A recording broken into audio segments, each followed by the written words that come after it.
Hello guys, welcome back to my YouTube channel. तो आज की क्लास में हम पढ़ने वाले हैं यमुना की सहायक नदियों के बारे में।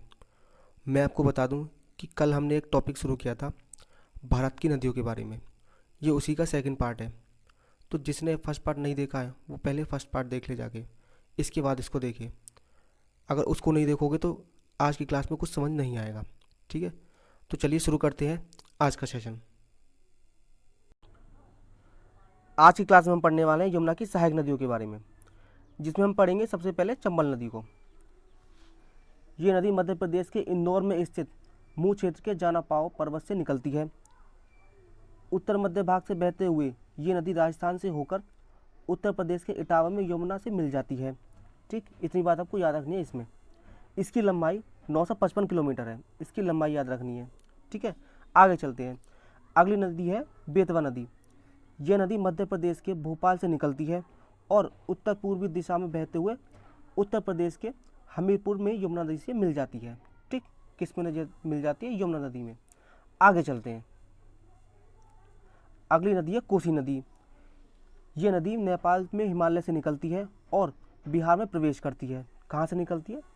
नेपाल के हिमालय से। ठीक है, इतनी बात आपको याद रखनी है।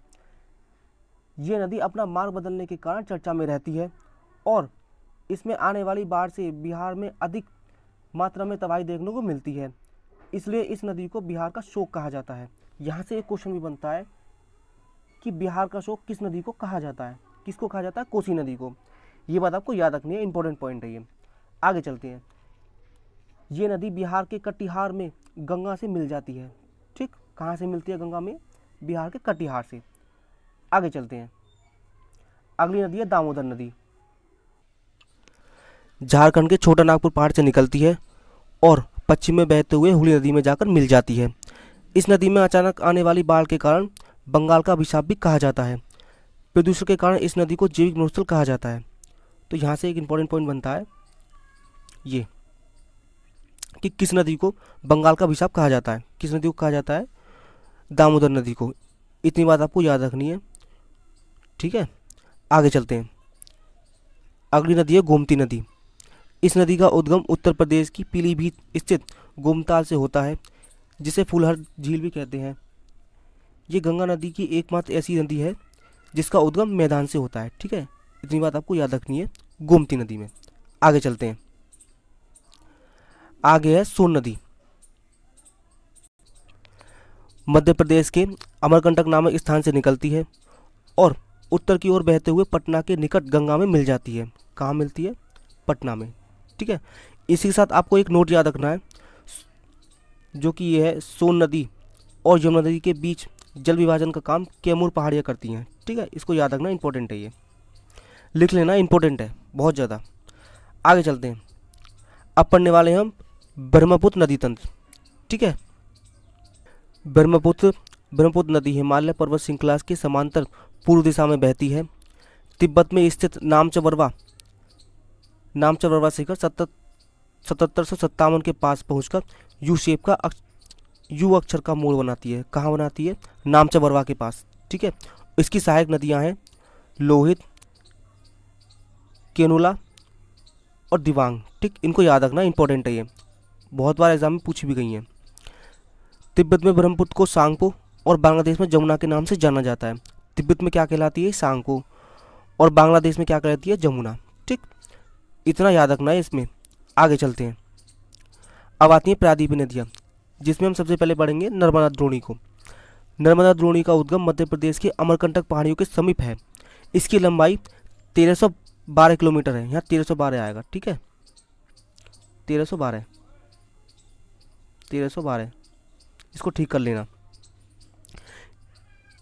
जहाँ से तिब्र ढाल से गिरती है और धुआंधार प्रताप निर्मित करती है। जबलपुर के समीप संगमरमर के सैलों में यह नदी गहरे गाज से बहती है। ठीक, आगे चलते हैं। आगे ताप्ती द्रोणी। ताप्ती का उद्गम मध्य प्रदेश के बैतूल जिले में मुल्ताई के सतपुड़ा की श्रेणी से हुआ है। इसकी लंबाई 724 किलोमीटर है। ठीक है, इतनी बात आपको याद रखनी है। और कहाँ से हुआ है ये भी आपको याद रखना है। इसकी द्रोणी मध्य प्रदेश, गुजरात तथा महाराष्ट्र राज्य में है। मतलब ये कहाँ कहाँ बहती है? मध्य प्रदेश में, गुजरात में और महाराष्ट्र में। ठीक है, इतना आपको याद रखना है। ताप्ती द्रोणी में। अब आती है महानदी द्रोणी। महानदी द्रोणी का उद्गम छत्तीसगढ़ की उच्च भूमि से हुआ है। इसकी लंबाई 860 किलोमीटर है। ठीक है, इसकी लंबाई और इसका उद्गम केंद्र इतना आपको याद रखना है। इसकी द्रोणी है महाराष्ट्र, छत्तीसगढ़, झारखंड और उड़ीसा। किस किस राज्य में है ये, मतलब कहाँ कहाँ बहती है। ठीक है, आगे चलते हैं। अब आती है गोदावरी द्रोणी। गोदावरी सबसे बड़ी प्रायद्वीपीय नदी है। ये सबसे बड़ी प्रायद्वीपीय नदी है, इसको याद रखना, इंपॉर्टेंट है ये। ठीक है, यह नदी महाराष्ट्र के नासिक जिले में पश्चिम घाट की ढालों से निकलती है। इसकी लंबाई 1500 किलोमीटर है। कितनी है, 1500 किलोमीटर। और कहाँ से निकलती है ये बात इतना आपको याद रखना है इसमें। इसकी सहायक नदियाँ हैं पूर्णा, वर्धा, प्राहिता, बेनगंगा और पेनगंगा। इनको याद रखना, इंपॉर्टेंट है ये। गोदावरी नदी को दक्षिण की गंगा कहा जाता है। बहुत इंपॉर्टेंट पॉइंट है, बहुत बार क्वेश्चन में पूछा भी गया है। ठीक है, प्रायद्वीपों में इसका अपतन सबसे ज़्यादा है। और इसके जो राज्य हैं जहाँ जहाँ से ये बहती है वो है मध्य प्रदेश, उड़ीसा, आंध्र प्रदेश और महाराष्ट्र। ठीक, इतना आपको याद रखना है गोदावरी में।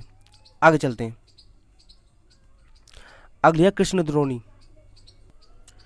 इस नदी का उद्गम महाराष्ट्र के पश्चिमी घाट की मलेश्वर के निकट एक स्रोत से निकलती है। इस नदी की लंबाई 1400 किलोमीटर है। ठीक, ये याद रखना है। और इसका उद्गम केंद्र। ठीक है, इसकी सहायक नदियां हैं तुंगभद्रा, कोयना, घाट प्रवाह या घाट प्रवाह आएगा, मूसी तथा भीमा। इसकी द्रोणी है महाराष्ट्र, कर्नाटका तथा आंध्र प्रदेश। ठीक, कहाँ कहाँ तक ये फैली है इतना आपको याद रखना है कृष्ण द्रोणी में। आगे चलते हैं। आगे है कावेरी द्रोणी। कावेरी पश्चिमी घाट के ब्रह्मगिरी श्रृंखला से निकलती है तथा तमिलनाडु में कुडलूर में दक्षिण में बंगाल की खाड़ी में मिल जाती है। इस नदी की लंबाई 760 किलोमीटर है। कितनी किलोमीटर है, 760 किलोमीटर। ठीक है, इसकी सहायक नदियां हैं अमरावली, भवानी, हेमवती तथा काविनी। इसकी द्रोणी है तमिलनाडु, कर्नाटक और केरल। ठीक है, इतना आपको याद रखना है कावेरी नदी द्रोणी में। आगे चलते हैं। अगली है महानदी। इसका उद्गम मध्य प्रदेश के धर जिले के समीप विंध्याचल पर्वत श्रृंखला से होता है। ठीक, इसकी लंबाई है 583 किलोमीटर। ठीक है, ये बात आपको याद रखनी है महानदी में। आगे है, यह मध्य प्रदेश, राजस्थान, गुजरात से होकर बहते हुए यह नदी अरब सागर में गिर जाती है। कहाँ गिरती है, अरब सागर में। महानदी भारत की एकमात्र ऐसी नदी है जो कर्क रेखा को 2 बार काटती है। ये बात आपको याद रखनी है, यहाँ से क्वेश्चन भी बन जाता है। ठीक है, लिख लेना इसको, इंपॉर्टेंट है ये। आगे चलते हैं। अब पढ़ते हैं स्वर्ण नदी को। ये स्वर्ण नदी आएगा, गलती से हो गया ये। यह नदी रांची के निकट छोटा नागपुर के पठार से निकलती है।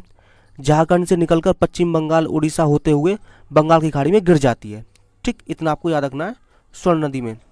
अगली है लूनी नदी। अगली नदी है लूनी नदी। इसका उद्गम अजमेर के निकट अरावली पहाड़ियों के निकट नाग पहाड़ से होता है। राजस्थान से होते हुए गुजरात के कच्छ के रण में ये नदी विलुप्त हो जाती है। इस नदी को सॉल्ट रिवर भी कहा जाता है। ठीक है,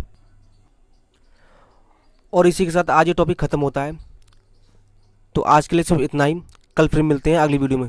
जब तक के लिए थैंक यू।